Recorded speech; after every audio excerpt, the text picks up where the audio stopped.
Бүгінгі сабақта біз CapCut приложениясы арқылы жұмыс жасайтын боламыз. Новый проект батырмасын басасыздар.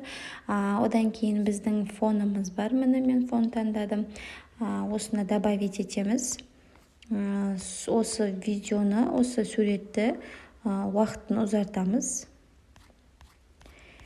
Одан кейін төменде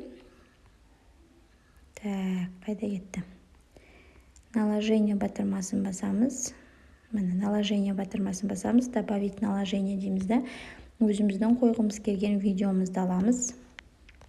Міне мысалға мына видеоны қойдым мен жаңа. По размеру дұрыстап аламыз размерін жаңа қойғымыз келген. Не обязательно, в принципе, осындай фон алудың. Кез келген фонда, мысалға осы суретті басып отырасыз, мынау қойған наложенияның басып отырасыз да, удалить фон десеңіз, допустим. Сол фонды жаңадай өшіріп тастауға болады мына жердегі. Но мен қазір оны өшіргімді қажет етпейді. Өшірсеңіз, мына жерге қойып қойсаңыз болады.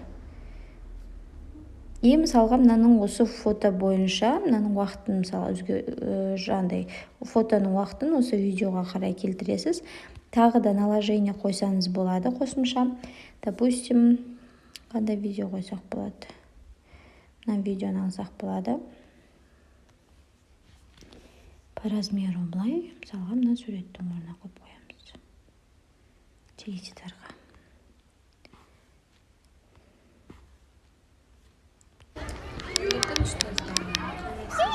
Жандарым жүріңдер.